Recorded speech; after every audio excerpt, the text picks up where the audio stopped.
संवैधानिक बाध्यता मान्यता की आप बात कर रहे हैं, वो जब इन तमाम जिन उदाहरणों का मैंने जिक्र किया वहां पर भी तोड़े गए ना, वहां पर क्यों ऐसा किया गया? मैं विभाजी मैं आपसे यह जानना चाहता हूं कि विधायी का सबसे बड़ा संस्था कौन है? पार्लियामेंट है सबसे बड़ा, और उस विधायी संस्था का सबसे सर्वोच्च पद किसका है? राष्ट्रपति का है।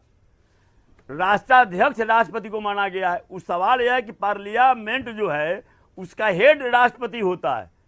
तो सवाल यह है कि आप एक तरफ देखिए विभाजी, एक तरफ जो है सो यही हम लोग भाजपा से जानना चाहते हैं कि भाई क्यों प्रधानमंत्री से, क्यों आप जब इतना लोकतंत्र में आपको भरोसा है, विश्वास है, तो जब सब सारे दल कह रहे हैं कि राष्ट्रपति से करवाया जाए तो क्यों आपको आपत्ति है?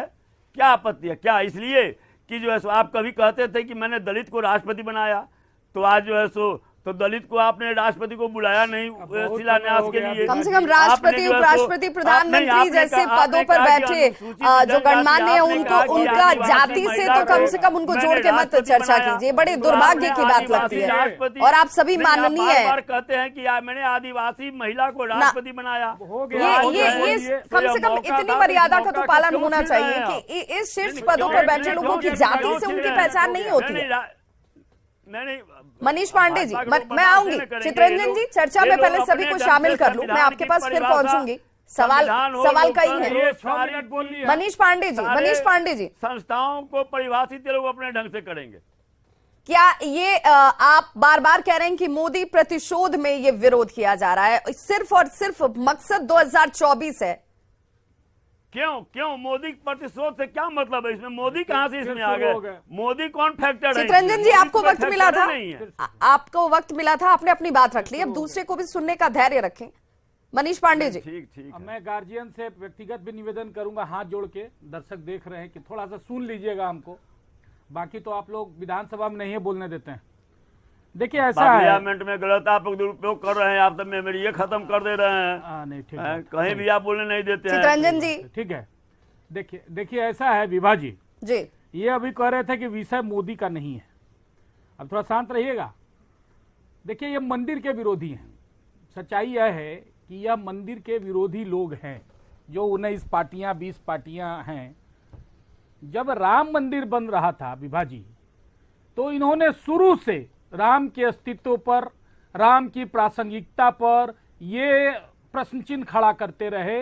यही वो जो है आपको इनके वकील जाके सुप्रीम कोर्ट में कहते रहे कि आप जो है 2014 के लोकसभा चुनाव, 2019 के लोकसभा चुनाव में तारीख बढ़ाइए फलाना। मैं उस विषय पर विषयांतर नहीं हो रहा हूं, मैं यह कह रहा हूं कि ये लोग मंदिर के विरोधी हैं। इन्होंने पहले प्रभु श्री राम के मंदिर का विरोध किया, मंदिर का उनके अस्तित्व पर ही प्रश्न चिन्ह लगाया, और आज जब लोकतंत्र के मंदिर की बात हो रही है, मैं पूरी बातें मान लेता हूं अपने आदरणीय चितरंजन जी का, लेकिन आप अभी 15-20 मिनट टाइम है, एक बाइट चलवा दीजिए इन 19 पार्टियों के नेताओं का, जिन्होंने शुरू से, जब से नए संसद भवन का शिलान्यास हुआ तब से कोई भी एक पॉजिटिव स्टेटमेंट इनका आया हो।